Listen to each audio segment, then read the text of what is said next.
Namatay ang isang lalaki at nasugatan ang dalawa niyang kasama matapos daw silang pagtulungan ng isang grupo ng mga lalaki sa Davao City. Arestado naman ang tatlong suspect kasama ng isang minor de edad. Makibalita tayo kay John Paul Senyel ng GMA Davao. Dead on the spot ang isang lalaking kinilalang si Morris Bacar matapos saksakin sa kilometer 22, Barangay Los Amigos sa Tugbok District, Davao City kagabi. Nasugatan naman ang kasama niyang si Lino Fuentes na nagtamo ng sugat sa ulo matapos sampasin ng bote ng mga salarin.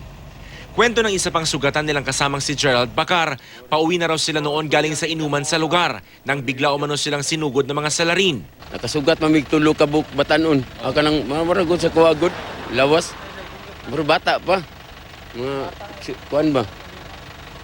Yapak man tong alagangil. Kusog kayo, siyempre nakurat man ni siya. Paggawas na mo, ito bujigay, gat nga namin niya. Kahit pag anong gabtong kabalo mo, atong nag-atang sa muwa, may kabalo. Kung motor lagi bilin.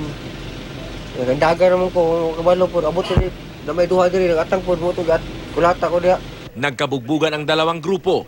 Kasunod ng insidente, agad nagsumbong ang grupo ni Bacar sa pulisya. Sa follow-up operation, inaresto ang mga suspect na sina Aldrin Momblanco, JP Puerto at isang lalaking minor de edad. Sabi ng mga tatlong inaresto, ang grupo raw ni Bacar ang unang sumugod sa kanila. Si Momblanco, ipinakita pa ang tinamo niyang sugat sa may kilay.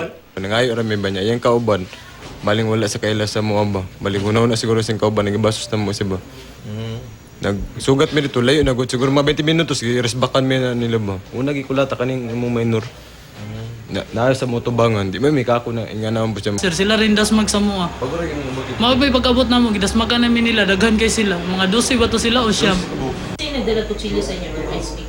Katong nagpatay kita. Wala po may kabalo ma'am, at least kami ma'am, wala may gidala nga kuan ma'am. Inihahanda na ng pulisya ang reklamong isasampa sa dalawang inaresto. Nasa kustudiya naman ng Women and Children's Protection Desk ang inarestong minor de edad. John Paul Senyel, Nagbabalita, Pilipinas.